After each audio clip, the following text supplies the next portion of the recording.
ইসরায়েলে একের পর এক বিস্ফোরণ, মুহুর্মুহু বোমায় তেহরানে বাড়ছে প্রাণহানি। আক্রান্ত না হলে প্রতিবেশী দেশে আক্রমণ করবে না ইরান। রাতে বড় হামলার ইঙ্গিত যুক্তরাষ্ট্রের। দুটো স্টেশনে গেছে, তার তেল নাই তাই বলছে। সব জায়গায় অ্যাভেলেবেল দিচ্ছে না, এখান থেকে দিচ্ছে। ওভারলোড করি মানুষে এতগুলো তেল পরিমাণ নিচ্ছে। গভর্নমেন্টের এখানে অ্যাভেলেবেল তেল আছে।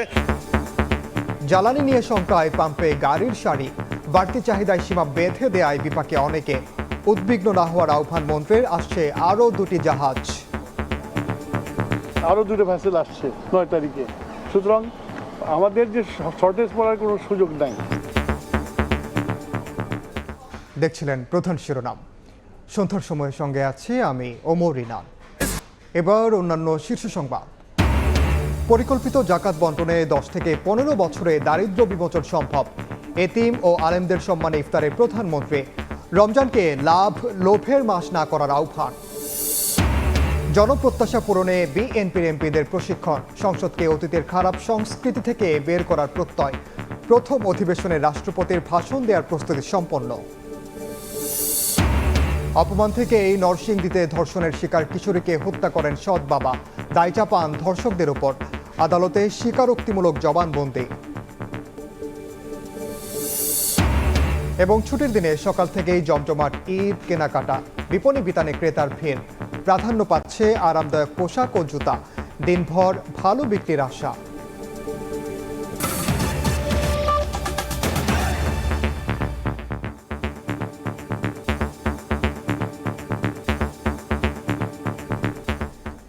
ইসরায়েলে নতুন করে ক্ষেপণাস্ত্র হামলা চালিয়েছে ইরান। উপসাগরীয় দেশগুলোতেও আক্রমণ অব্যাহত রেখেছে দেশটি। এদিকে তেহরানের বিমানবন্দর সহ সরকারি বিভিন্ন স্থাপনায় ব্যাপক হামলা চালিয়েছে তেল আবিব। প্রতিবেশী দেশ থেকে হামলা না হলে পাল্টা আক্রমণ না করার ঘোষণা দিয়েছেন ইরানের প্রেসিডেন্ট। রাতে ইরানে ভয়াবহ বোমাবর্ষণের ইঙ্গিত দিয়েছেন মার্কিন অর্থমন্ত্রী। শনিবার ভোরে রাজধানী তেল আবিব সহ ইসরায়েলের মধ্যাঞ্চলে নতুন করে দফায় দফায় ক্ষেপণাস্ত্র ছোড়ে ইরান। বেজে ওঠে সতর্কতামূলক সাইরেন। ক্ষেপণাস্ত্র হামলা প্রতিহতে ইসরায়েলি আকাশ প্রতিরক্ষা ব্যবস্থা কাজ করছে বলে জানিয়েছে আইডিএফ। হামলা অব্যাহত রয়েছে কাতার, বাহরাইন, সৌদি আরব সহ উপসাগরীয় দেশগুলোতেও। তেল ক্ষেত্র ও বিমান ঘাঁটিতে ড্রোন ও ক্ষেপণাস্ত্র হামলা ঠেকানোর দাবি করেছে সৌদি আরব। তবে প্রতিবেশী দেশগুলো থেকে হামলা না হলে ইরান সেখানে পাল্টা আক্রমণ চালাবে না বলে ঘোষণা দিয়েছেন প্রেসিডেন্ট মাসুদ পেজেশকিয়ান। দেশটির অন্তর্বর্তী নেতৃত্ব পরিষদ এই সিদ্ধান্ত নিয়েছে বলে জানান তিনি। গত কয়েকদিন হামলা চালানোর জন্য ক্ষমা চেয়েছেন পেজেশকিয়ান। এদিকে ইরানের আক্রমণের জবাবে দেশটিতে ব্যাপক হামলা চালিয়েছে ইসরায়েল যুক্তরাষ্ট্র। ইরানের বিমানবন্দর মেহরাবাদে নতুন করে হামলা চালানো হয়েছে। স্থানীয় সময় শুক্রবার হোয়াইট হাউসে আয়োজিত এক অনুষ্ঠানে ইরানের যোগাযোগ ব্যবস্থা ধ্বংসের দাবি করেন মার্কিন প্রেসিডেন্ট ডোনাল্ড ট্রাম্প। তাদের সেনাবাহিনী কার্যত ধ্বংস হয়ে গেছে। তাদের নৌবাহিনী নেই, যোগাযোগ ব্যবস্থা ধ্বংস, তাদের নেতারাও নেই। নেতৃত্বের 2 ধাপ ইতিমধ্যেই শেষ হয়ে গেছে।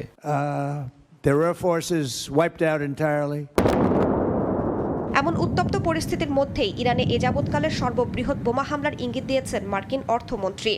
আমাদের সবচেয়ে বড় বোমা অভিযান হবে এবং আমরা ইরানের ক্ষেপণাস্ত্র লঞ্চারের ওপর সর্বাধিক ক্ষতি করার পরিকল্পনা করছি।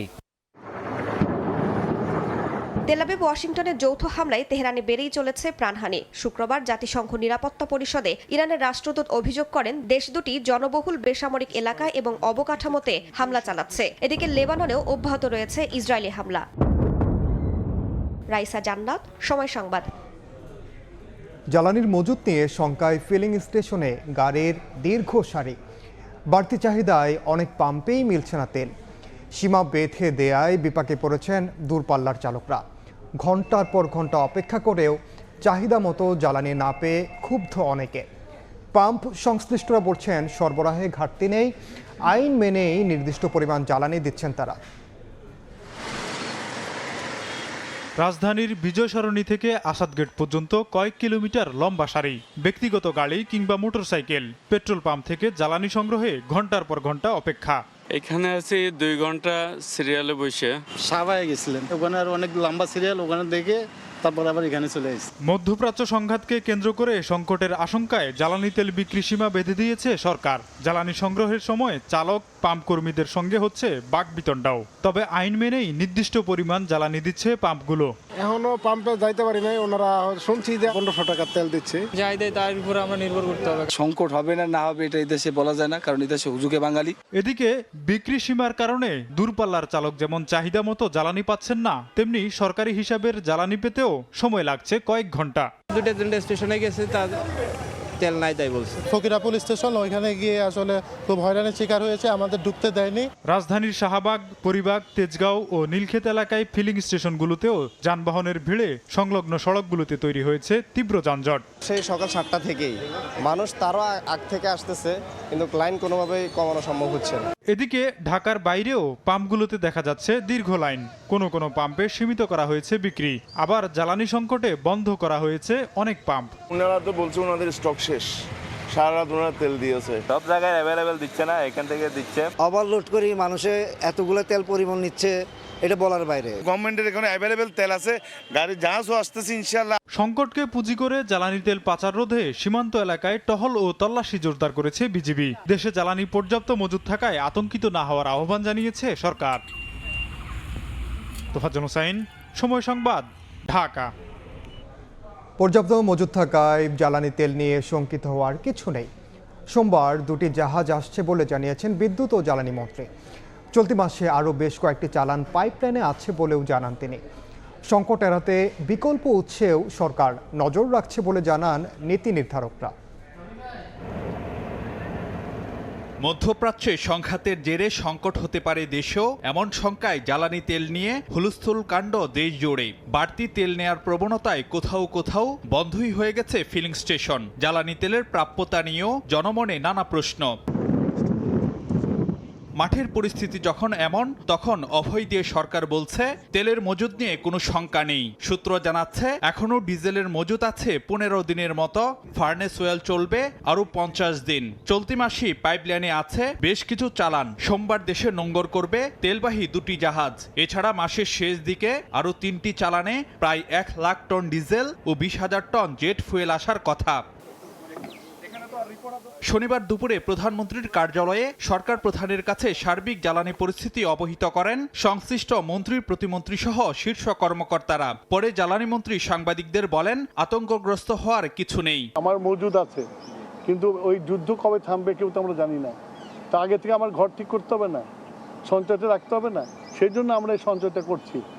আমাদের আরও 2টো ভ্যাসেল আসছে 9 তারিখে, সুতরাং আমাদের যে শর্টেজ পড়ার কোনো সুযোগ নাই। সংকট এড়াতে বিকল্প উৎসে সরকার নজর রাখছে বলেও জানাচ্ছেন নীতি নির্ধারকরা।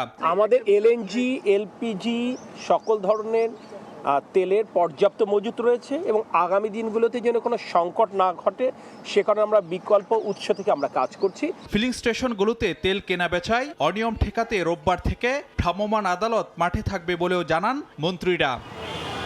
ফারুক ভিয়া, রবিন, সময় সংবাদ, ঢাকা। সন্ধ্যার সময় আরও থাকছে ছুটির দিনে জমজমাট পাপেট শো, গল্প বলার আসর, উচ্ছ্বসিত শিশুরা, খুদে পাঠকদের নিয়ে অমর 21শে বইমেলায় অভিভাবকরা।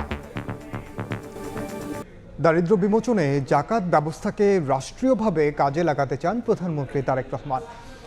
সন্ধ্যায় রাষ্ট্রীয় অতিথি ভবন যমুনা ইফতার অনুষ্ঠানে তিনি বলেন, পরিকল্পিত জাকাত বন্টনে 10 থেকে 15 বছরে দারিদ্র্য বিমোচন করা সম্ভব। রমজানকে লোভের মাস বানিয়ে মানুষকে কষ্ট না দেওয়ার আহ্বান সরকার প্রধানের। দেশের বিশিষ্ট আলেম, ইসলামী চিন্তাবিদ ও এতিম শিশুদের সঙ্গে ইফতার আয়োজনে প্রধানমন্ত্রী। শনিবার সন্ধ্যায় রাষ্ট্রীয় অতিথি ভবন যমুনায় আমন্ত্রিতদের সঙ্গে কুশল বিনিময় করেন তারেক রহমান। দারিদ্র্য বিমোচনে জাকাত ব্যবস্থাকে ঢেলে সাজানোর কথা উল্লেখ করে সরকার প্রধান বলেন, প্রতি বছর হতদরিদ্র 5 লাখ পরিবারকে 50,000 থেকে 1 লাখ টাকা জাকাত দেওয়ার চিন্তা করছে সরকার। দরিদ্র কিংবা হতদরিদ্র পরিবারগুলোকে চিহ্নিত করে প্রতি বছর পর্যায়ক্রমে 5 লক্ষ পরিবারকে আমরা 50,000 টাকা থেকে 1 লক্ষ টাকা জাকাত দিতে পারি। আমি ব্যক্তিগতভাবে বিশ্বাস করি এসব পরিবারগুলোর মধ্যে বেশিরভাগ পরিবারগুলোকে হয়তো পরের বছর আর জাকাত নাও দিতে হতে পারে। রমজানকে লাভ লোভের মাস বানিয়ে মানুষকে কষ্ট না দেওয়ার আহ্বান জানান তারেক রহমান। পবিত্র রমাদান ত্যাগ এবং সংযমের মাস, রহমত, বরকত, সংযমের মাস। অথচ অপ্রিয় হলেও সত্য, রমাদান মাসকে আমাদের ভেতরে কেউ কেউ লাভ লোভ মাস হিসাবে বানিয়ে ফেলে। পবিত্র রমাদান মাসেও যারা অশুদ্ধ পন্থা অবলম্বন করছে, আপনাদের প্রতি আমার বিনীত আহ্বান, অনুগ্রহ করে আপনারা মানুষকে কষ্ট দেবেন না।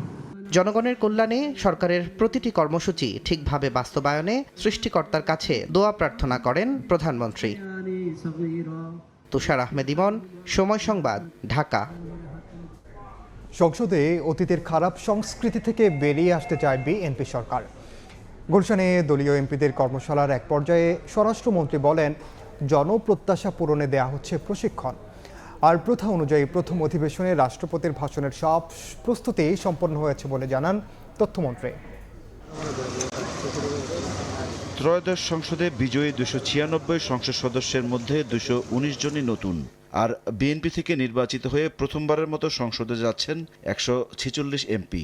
সংসদের কার্যপ্রণালী ও বিধিবিধান সম্পর্কে ধারণা দিতে 2 দিনের কর্মশালায় শেষ দিনে অংশ নেয় ঢাকা, ময়মনসিংহ ও ফরিদপুর বিভাগের এমপিরা। মাননীয় সংসদ সদস্য প্রশিক্ষণের এক পর্যায়ে স্বরাষ্ট্রমন্ত্রী সালাউদ্দিন আহমদ বলেন, পুরনো সংস্কৃতি থেকে বের হয়ে আসতে চায় বিএনপি সরকার। ভবিষ্যৎ পার্লামেন্ট সেশন দেখে জাতি অনেকটা আশ্বস্ত হবে যে এই রকম একটি পার্লামেন্ট তারা দেখতে চেয়েছিলেন, যাতে অতীতের ব্যাড কালচার যেগুলো হয়েছে, যেগুলো ব্যাড প্রেসিডেন্ট সৃষ্টি হয়েছে পার্লামেন্ট সম্পর্কে এবং মানুষের যে নেতিবাচক ধারণা সৃষ্টি হয়েছে, এগুলো সব মানুষের মন থেকে আমরা মুছে দেব। বিএনপি একটি কার্যকর সংসদ উপহার দিতে চায় উল্লেখ করে নতুন এমপিরা বলেন, জনগণের প্রত্যাশা অনুযায়ী কাজ করতে প্রতিশ্রুতিবদ্ধ তারা। আর তথ্যমন্ত্রী জানান, রেওয়াজ অনুযায়ী প্রথম অধিবেশনে রাষ্ট্রপতির ভাষণের জন্য সব প্রস্তুতি সম্পন্ন। একটা কার্যকরী সংসদীয় ব্যবস্থা প্রতিষ্ঠা করতে পারি সে বিষয়ে আমরা আমাদের মাননীয় এমপি মহোদয়দেরকে পরামর্শ বিনিময় করছি। আমাদের দেশের সংসদীয় ব্যবস্থা অনুযায়ী সংসদের প্রথম অধিবেশনে রাষ্ট্রপতি বক্তব্য দিবেন, এ ব্যাপারে সমস্ত প্রস্তুতি সম্পন্ন হয়ে গেছে। বিকেলে কুমিল্লা, চট্টগ্রাম ও সিলেট অঞ্চলের সংসদ সদস্যদের প্রশিক্ষণের মধ্য দিয়ে শেষ হয় বিএনপির বিশেষ এই কর্মশালা। ইমরুল হাসান, সময় সংবাদ, ঢাকা। নরসিংদীতে ধর্ষণকারীরা নয়, ধর্ষণের শিকার কিশোরীকে হত্যা করেন তার সৎ বাবা। অপমান থেকে মুক্তি পেতে মেয়েটিকে খুনের পরিকল্পনা করেন তিনি। এরই মধ্যে আদালতে জবানবন্দিও দিয়েছেন সৎ বাবা আশরাফ আলী। নরসিংদীতে কিশোরীকে ধর্ষণ ও হত্যার ঘটনা নিল নতুন মোড়। ধর্ষকেরা নয়, সৎ বাবাই খুন করেন মেয়েকে। শনিবার দুপুরে সদর থানায় সংবাদ সম্মেলনে এই তথ্য জানান পুলিশ সুপার। বৃহস্পতিবার বিকেলে মাধবদী থেকে সন্দেহের তালিকায় থাকা সৎ বাবা আশরাফ আলীকে জিজ্ঞাসাবাদের জন্য থানায় নেওয়া হয়। এই সময় বেরিয়ে আসে চাঞ্চল্যকর তথ্য। 10 ফেব্রুয়ারি মেয়েটি ধর্ষণের শিকার হওয়ার পর বিচারসহ নানা কারণেই সৎ মেয়ের উপর ক্ষিপ্ত হওয়ার কথা জানান আশরাফ আলী।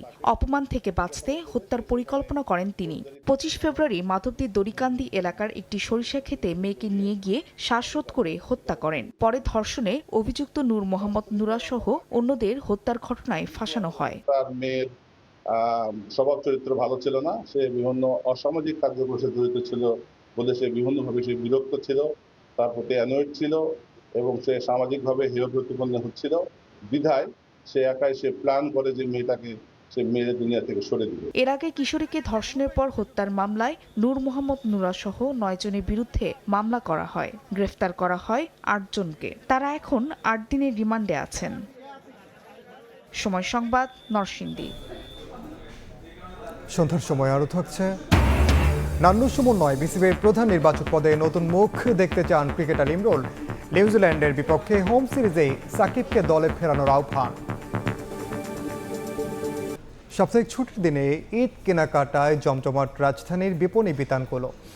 নতুন পোশাক কেনার পর এবার ক্রেতারা ছুটছেন জুতার দোকানে। ছেলেদের পছন্দ পাঞ্জাবের সঙ্গে ম্যাচিং লোফার, আর মেয়েরা ফ্যাশন, আরাম আর ট্রেন্ড প্রাধান্য দিয়ে কিনছেন কাঙ্ক্ষিত জুতা। বিক্রেতারা বলছেন, এবার রমজানের শুরু থেকেই ছিল চোখে পড়ার মতো ভিড়। ক্রেতা আকৃষ্ট করতে মূল্য ছাড়ও দিচ্ছে ব্র্যান্ডগুলো। নতুন বইয়ের ঘ্রাণ আর লেখক পাঠকের মিলন মেলায় মুখর সোহরাওয়ার্দী উদ্যান ও বাংলা একাডেমি প্রাঙ্গণ। ছুটির দিনে অমর 21শে বইমেলায় শিশু প্রহরের অন্যতম আকর্ষণ পাপেট শোতে শিশুদের কলকাকলিত মুখর হয়ে ওঠে বইমেলা। এবার বইমেলা শুরু হওয়ায় পাঠক সমাগম কম।